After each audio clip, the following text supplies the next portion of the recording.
A continuación viene el cuarto hecho, es decir, que mientras su calcañar estaba siendo herido, él iba a pisar la cabeza de la serpiente.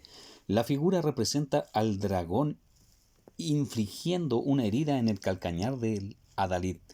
Pero al mismo tiempo el propio Adalid aplasta con ese calcañar la cabeza de la serpiente con un efecto fatal. Por sus sufrimientos Cristo ha vencido a Satanás. Con el calcañar herido, él ha pisado la cabeza que planeó provocar la herida. He aquí lo inmolan los hijos del infierno, pero mientras pende entre la tierra y los cielos, él le propina a su príncipe un golpe fatal y triunfa sobre las potestades inferiores. Aunque Satanás no está muerto, hermanos míos, yo estaba a punto de decir que ojalá lo estuviera, y aunque no se ha convertido y nunca se convertirá, y la malicia de su corazón permanecerá siempre en él, con todo Cristo ha aplastado su cabeza de tal manera que no ha podido lograr sus propósitos. Satanás tenía la intención de hacer que la raza humana fuera cautiva de su poder, pero más bien es redimida de su yugo de hierro.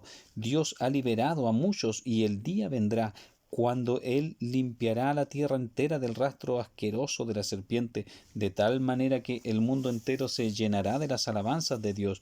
La serpiente pensaba que este mundo sería el escenario de su victoria sobre Dios y el bien, en vez de lo cual ya es el más grandioso teatro de sabiduría divina, de amor, gracia y poder.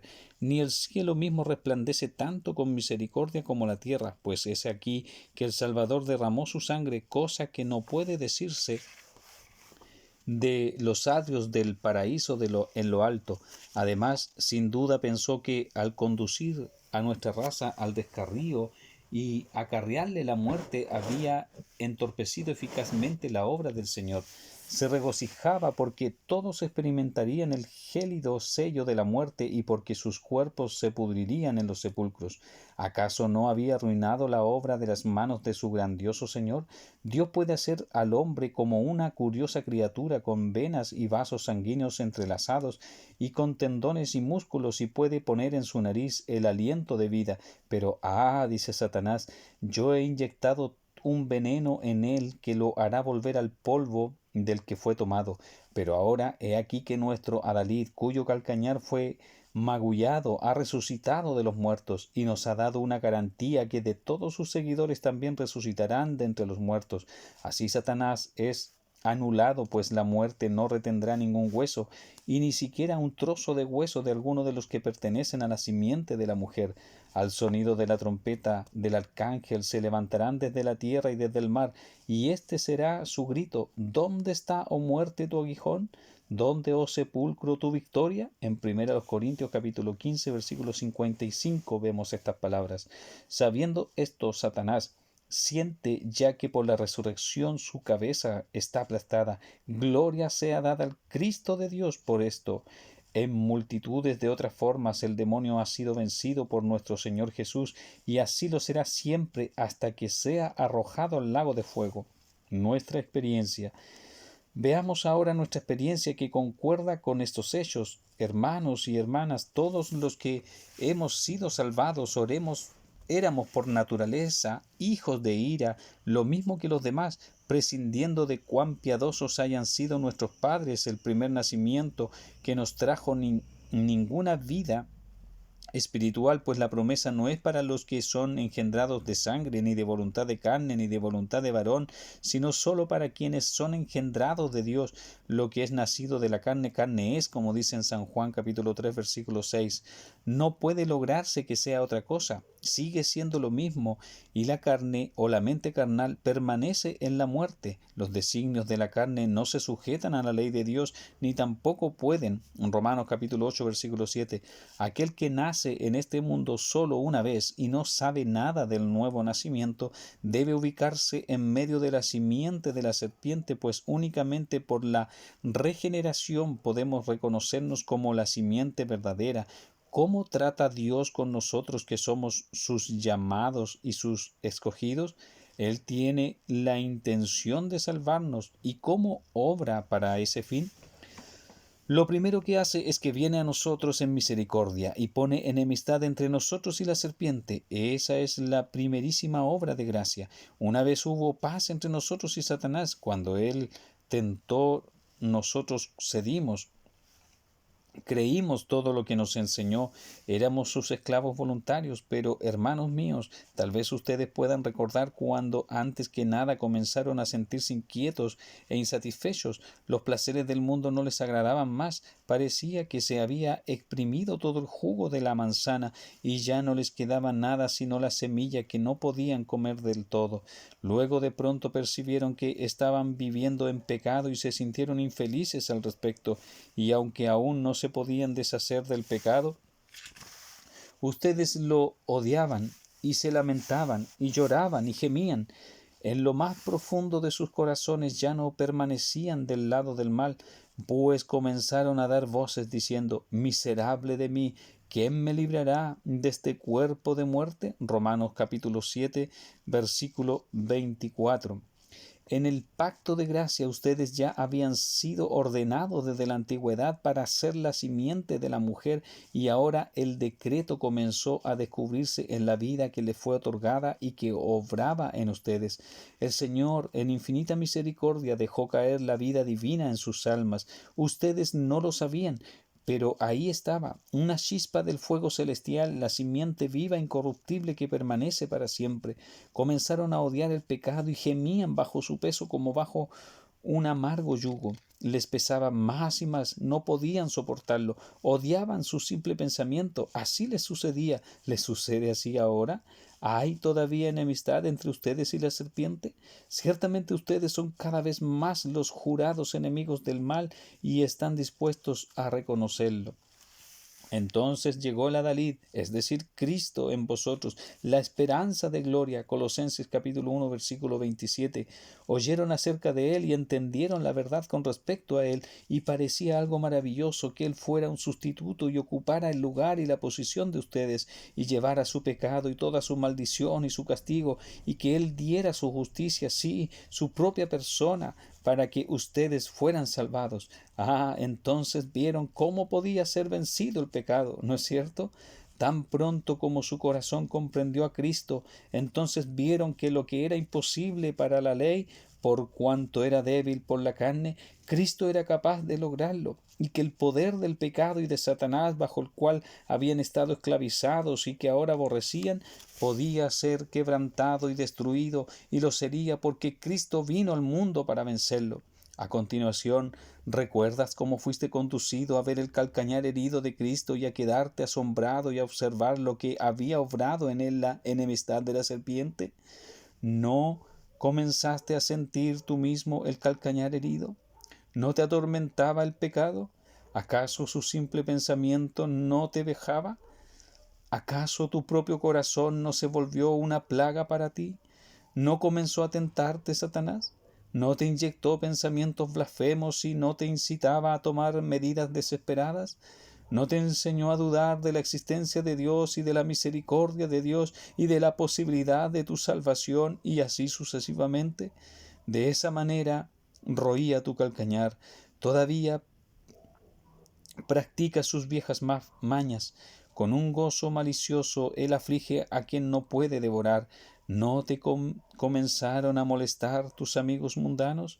¿No te dieron la espalda porque vieron algo en ti que era muy extraño y raro para su gusto? ¿No atribuyeron tu conducta al fanatismo, al orgullo, a la obstinación, a la intolerancia y a cosas parecidas? Esta persecución se debe a que la simiente de la serpiente está comenzando a descubrir a la simiente de la mujer para continuar con la vieja guerra. ¿Qué dice Pablo? Pero como entonces el que había nacido según la carne perseguía al que había nacido según el Espíritu, así también ahora. Gálatas capítulo 4, versículo 29. La verdadera piedad es algo artificial y extraño para ellos, y no pueden terminar con eso, aunque ya no hay hogueras en Smithfield, ni hay potros de tormento en la torre. La enemistad del corazón humano en contra de Cristo y de su simiente es precisamente la misma, y muy a menudo se hace evidente en vituperios. Hebreos capítulo 11, versículo 36. que son muy difíciles de soportar para los corazones tiernos. Bien, esto es que su calcañar está siendo herido para que se identifique con las heridas sufridas por el calcañar de la gloriosa simiente de la mujer. Pero, hermanos, ¿saben algo del otro hecho? Es decir, que nosotros vencemos pues la cabeza de la serpiente es quebrantada en nosotros. ¿Cómo dices? ¿Acaso no son quebrantados en ustedes el poder y el dominio del pecado? ¿Acaso no sienten que no pueden pecar porque son nacidos de Dios? Algunos pecados que eran una vez amos de ustedes no los turban ahora. Conocí un hombre que era culpable de decir juramentos profanos, pero desde el momento de su conversión no ha tenido nunca ninguna dificultad con eso. Hemos conocido a un hombre arrebatado a la borrachera y por la gracia divina la cura ha sido muy maravillosa y completa. Hemos conocido a unos individuos que han sido liberados de una vida inmunda y se han vuelto castos y puros de inmediato porque Cristo le ha propinado tales golpes al antiguo dragón que ya no podía tener poder sobre ellos en ese sentido. La simiente elegida peca y lo lamenta, pero no son esclavos del pecado. Su corazón no va tras el pecado. Tienen que decir algunas veces, el mal que no quiero, eso hago. Romanos capítulo 7, versículo 19. Pero son infelices cuando es así. Ellos están de acuerdo en su corazón que la ley de Dios es buena y suspiran y claman pidiendo ayuda para obedecerla, pues ya no están más bajo la esclavitud del pecado. En ellos son quebrantados el poder reinante y el dominio de la serpiente. A continuación, es quebrantado de esta manera que la culpa del pecado desaparece. El gran poder de la serpiente radica en el pecado no perdonado. La serpiente clama: te he hecho culpable, yo te puse bajo maldición. No, decimos nosotros, hemos sido liberados de la maldición y ahora somos bendecidos, pues escrito está: bienaventurado aquel cuya transgresión ha sido perdonada y cubierto su pecado. Salmo 32, verso 1. Ya no somos más culpables, pues ¿quién acusará a los escogidos de Dios? Romanos capítulo 8, versículo 33. Porque Cristo ha justificado, ¿quién es el que condenará? Romanos capítulo 8, versículo 34. He aquí un golpe contundente a la cabeza del antiguo dragón del que nunca se recuperará. Con mucha frecuencia el Señor nos concede saber también qué es vencer la tentación y romper así la cabeza del diablo. Satanás nos atrae con muchas carnadas. Él ha estudiado bien nuestros puntos, conoce la debilidad de la carne, pero muchísimas veces, bendito sea Dios, lo hemos anulado completamente para su eterna vergüenza. El diablo debe haberse sentido ruin aquel día cuando trató de vencer a Job, cuando lo arrastró hasta un muladar, le robó todo, lo cubrió de llagas y con todo no pudo hacer que cediera. Job venció cuando clamó: he aquí, aunque él me matare, en él esperaré. Job capítulo 13, versículo 15. Un débil hombre había vencido a un demonio que podía desatar al viento, derribar una casa y destruir a la familia que festejaba en ella. Diablo como es y príncipe coronado del poder del aire, fue derrotado por el pobre patriarca enlutado, uno de la simiente de la mujer, que estaba sentado cubierto de llagas sobre el muladar, gracias a la fuerza de la vida interior. Ustedes, hijos de Dios, opónganse a su furia, resistan y él se irá. Así se le enfrentó nuestro amadísimo Señor y solo le venció. Además, amados hermanos, tenemos la esperanza que la propia existencia del pecado en nosotros será destruida. El día vendrá cuando seremos sin mancha ni arruga, ni cosa parecida, y estaremos delante del trono de Dios sin haber sufrido lesión alguna por la caída y por todas las maquinaciones de Satanás, pues son sin mancha delante del trono de Dios. Apocalipsis capítulo 14, versículo 5. ¿Qué triunfo será ese? El Dios de paz aplastará en breve a Satanás bajo vuestros pies. Romanos capítulo 16, versículo 20. Cuando Él los haya perfeccionado y liberado de todo pecado, como lo hará usted Ustedes en verdad habrán herido la cabeza de la serpiente, y también en su resurrección, cuando Satanás los vea levantarse desde la tumba como alguien que ha sido perfumado en un baño de especias, cuando los vea levantarse en la imagen de Cristo con el mismo cuerpo que fue sembrado en corrupción y debilidad, resucitado entonces en incorrupción y poder, sentirá una infinita desazón y sabrá que su cabeza fue pisada por la simiente de la mujer. Debo agregar que cada vez que alguien de nosotros es utilizado en salvar almas, repetimos, por así decirlo, el aplastamiento de la cabeza de la serpiente. Amada hermana, cuando vas entre esos pobres niños y los recoges de las alcantarillas donde son presa de Satanás, donde él encuentra la materia prima para hacer ladrones y criminales, y cuando por tus medios, por la gracia de Dios, los pequeños descarriados se vuelven hijos del Dios viviente, entonces tú en tu medida hieres la cabeza de la antigua serpiente. Yo te ruego que no lo perdones. Cuando nosotros, por la predicación del Evangelio, volvemos a los pecadores del error de sus caminos, de manera que escapan del poder de las tinieblas, herimos de nuevo la cabeza de la serpiente. Siempre que de cualquier forma o manera ustedes son bendecidos para la ayuda de la causa de la verdad y de la justicia en el mundo, también ustedes que una vez estuvieron bajo su poder y aún ahora tienen que sufrir algunas veces sus mordiscos en los tobillos, pisotean su cabeza. Ustedes vencen en todas las liberaciones y victorias y demuestran que esta promesa es verdadera. Sobre el león y el áspid pisarás, hollarás al cachorro del león y al dragón. Por cuanto en mí ha puesto su amor, yo también lo libraré. Le pondré en alto por cuanto ha conocido mi nombre. Salmo 91, versos 3 y 14. La motivación.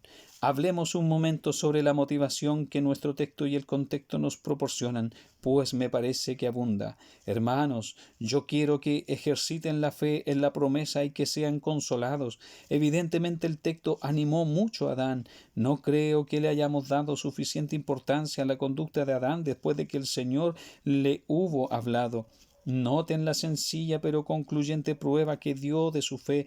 Algunas veces una acción pudiera ser muy insignificante y sin importancia, y con todo, tal como una paja muestra en qué dirección sopla el viento, esa acción puede exhibir de inmediato, si se reflexiona al respecto, el estado integral de la mente del hombre. Adán actuó creyendo en lo que Dios dijo, pues leemos: y llamó a Adán el nombre de su mujer Eva, o vida, por cuanto ella era madre de todos los vivientes. Génesis capítulo 3 versículo 20.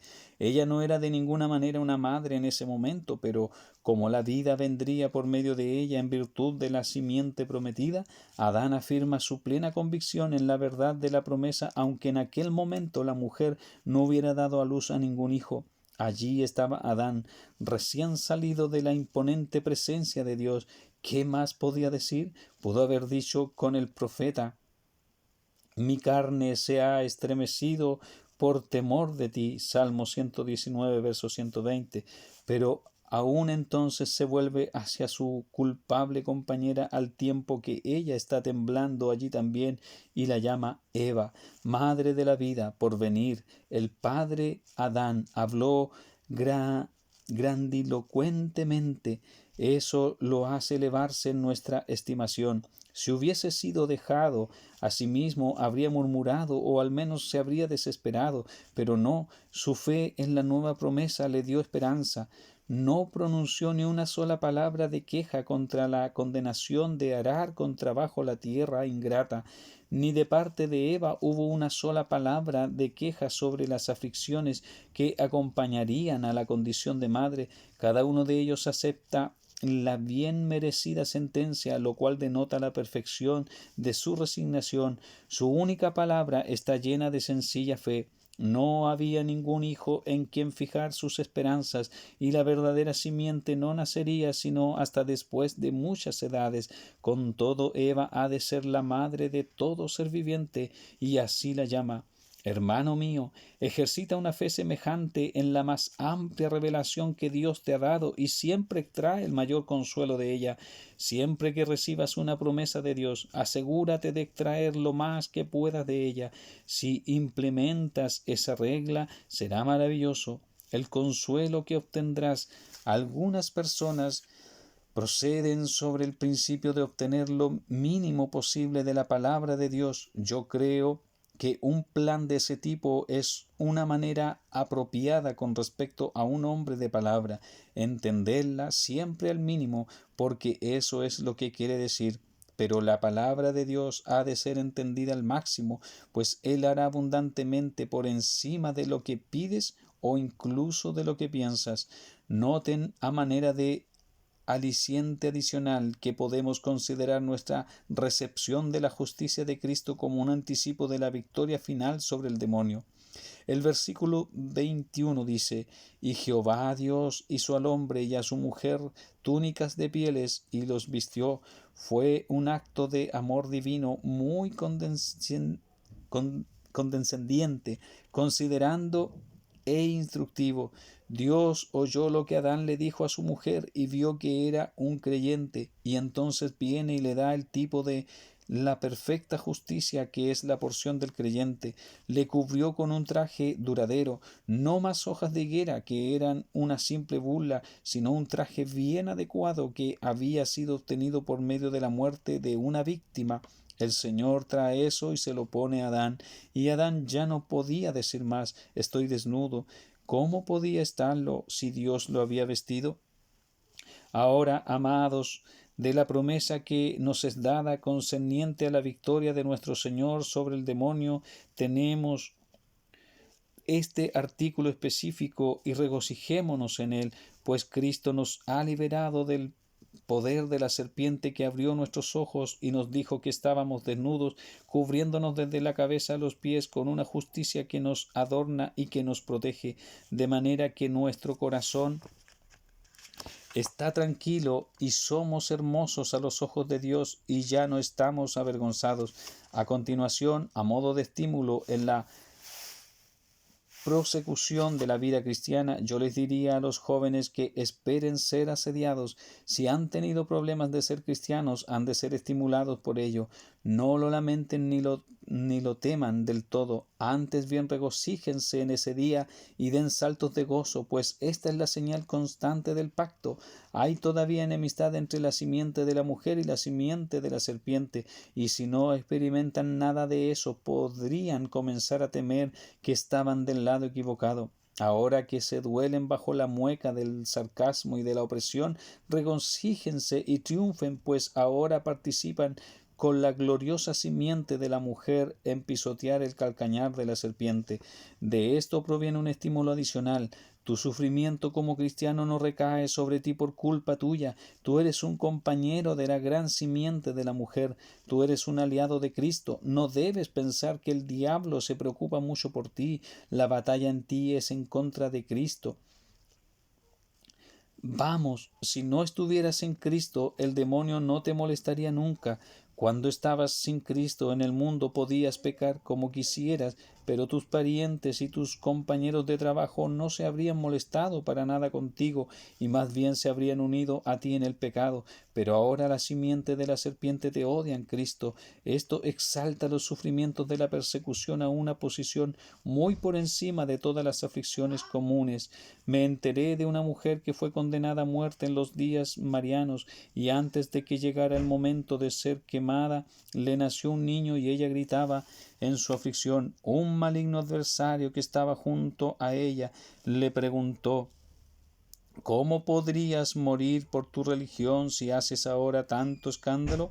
Ah, respondió ella, ahora sufro en mi propia persona como una mujer, pero entonces yo no voy a sufrir sino Cristo en mí. Y estas no eran palabras ociosas, pues soportó su martirio con ejemplar paciencia y se levantó al cielo en su carro de fuego en santo triunfo. Si Cristo está en ti, nada hará que desfallezcas, sino que vencerás al mundo, a la carne y al demonio por la fe.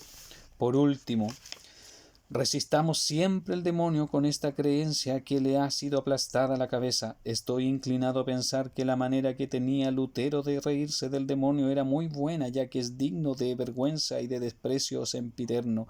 Lutero le arrojó una vez un tintero a la cabeza cuando lo estaba tentando muy intensamente, y aunque el acto en sí mismo pareciera ser muy absurdo, fue con todo una verdadera ilustración de lo que ese gran reformador fue a lo largo de toda su vida, pues los libros que escribió equivalían verdaderamente a un tintero arrojado a la cabeza del diablo. Eso es lo que tenemos que hacer. Hemos de resistirle por todos los medios. Hagamos esto valerosamente y digámosle en su cara que no le tenemos miedo. Díganle que recuerde su cabeza herida, que él trata de cubrir con una corona de orgullo o con una capucha papista o con un gorro de doctor infiel. Lo conocemos y vemos las heridas mortales que ostenta. Su poder se ha desvanecido, está peleando una batalla perdida, está contendiendo contra la omnipotencia, se ha puesto contra el juramento del Padre, contra la sangre del Hijo encarnado, contra el eterno poder y la deidad del Espíritu bendito, todos los cuales están comprometidos en la defensa de la simiente de la mujer en el día de la batalla. Por tanto, hermanos, permanezcan firmes resistiendo al maligno, siendo fuertes en la fe, dando gloria a Dios. Es por tu sangre, inmortal Cordero, que tus ejércitos pisotean al tentador. Es por tu palabra y poderoso nombre que ganan la batalla y el renombre. Regocíjense, cielos, que cada estrella brille con nuevas glorias alrededor del cielo. Santos, mientras cantan la guerra celestial, levanten en alto el nombre de su libertador.